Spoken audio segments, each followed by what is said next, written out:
समजा तुम्ही एका हॉलमध्ये गेला, सगळ्या खुर्च्या रिकाम्या आहेत, तरी तुम्हाला तिथे एक जडपणा जाणवत आहे, एक निगेटिव्हिटी जाणवत आहे.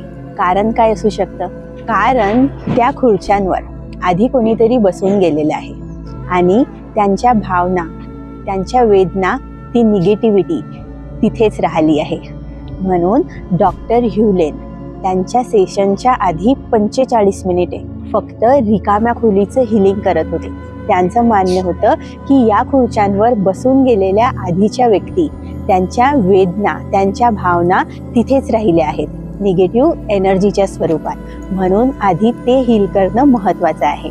त्यानंतरच ते त्यांचं सेशन चालू करत होते. आता एक प्रश्न स्वतःला विचारा, आपल्या मनात देखील अशा किती रिकाम्या खुर्च्या आहेत? या जन्मीच्या, मागच्या जन्मीच्या, त्या दुःखद आठवणी, ती भीती, असं खूप काही सबकॉन्शियसमध्ये अजूनही लेयर्समध्ये स्टोअर झालेलं आहे. आणि त्यातून बाहेर निघण्याचा एक खूप सोपा मार्ग म्हणजे होओपोनोपोनो मेडिटेशन, जे तुम्हाला हील करेल. म्हणून आजपासून नक्की ट्राय करा.